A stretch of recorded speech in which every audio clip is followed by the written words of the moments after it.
नमस्कार. एका मोबाईलच्या हट्टाने एका क्षणाच्या रागाने अख्खं कुटुंब उद्ध्वस्त झाल्याची घटना आपल्यासमोर आली आहे. छत्रपती संभाजीनगरमध्ये ही घटना घडलेली आहे. ही घटना धक्कादायक नाही. ही प्रत्येक पालक आणि प्रत्येक तरुणाला विचार करायला लावणारी घटना आहे. मन अगदी सुन्न झाले. वाळूज परिसरातील तिसगाव जवळील खवड्या डोंगरावर 19 वर्षीय मुलगा मोबाईल घेण्याच्या मुद्द्यावरून नाराज होतो काय, या डोंगरावर जातो. पोलीस आणि गावकरी त्या ठिकाणी येतात. त्याला समजवण्याचा आटोकाट प्रयत्न करतात.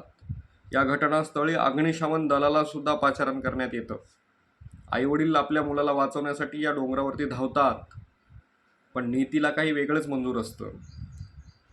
या मुलाला खूप समजावण्याचा प्रयत्न होतो, पण तो ऐकण्याच्या मनस्थितीत नसतो. या मुलाला वाचवण्याच्या नादात प्रयत्नात त्याच्या वडिलांचा दुर्दैवी अंत होतो. त्यानंतर त्याच्या आईचा सुद्धा, या ठिकाणी जी उपस्थित मायमाऊली होती, तिचा सुद्धा मृत्यू झाला. ज्या आईवडिलांनी या मुलाला जन्म दिला, त्याच मुलाला वाचवताना त्यांच्यावर सुद्धा मृत्यूने असा घाला घातला. अख्खं कुटुंब संपलं. एका घरातला मुलगा गेला, आईवडील गेले आणि एका क्षणात एक संपूर्ण संसार संपला. स्तब्ध होतो त्या घटनेने. आपण तो व्हिडिओ पाहिल्यानंतर तर प्रत्येकजण सुन्न होतात त्याचं मन. ही घटना केवळ मोबाईलचा हट्ट म्हणून आपण या घटनेकडे पाहणे पुरेसं नाही आहे. आजच्या काळात आपला मुलांवर असलेला ताण, अपेक्षा, राग, संवादाचा अभाव आणि क्षणिक भावनेतून घेतले जाणारे टोकाचे निर्णय, यावर आपण गंभीरपणे विचार करण्याची गरज आहे. मोबाईल पुन्हा विकत घेता येता हो, काय असेल त्या मोबाईलची किंमत, पण आपल्या आयुष्याची किंमत त्या मोबाईलच्या डफड्या एवढी आहे का? आपला जीव महत्त्वाचा की तो मोबाईल महत्त्वाचा?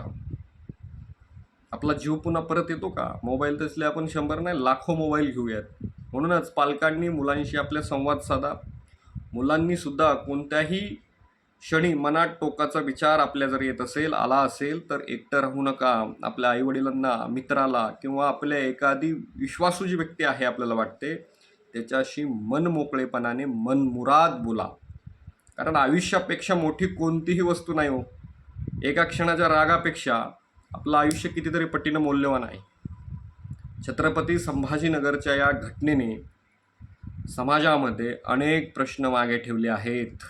आता गरज आहे ती या घटनेतून आपण सर्वांनीच धडा घेण्याची, आणि तो आपण नक्कीच घेऊयात. धन्यवाद.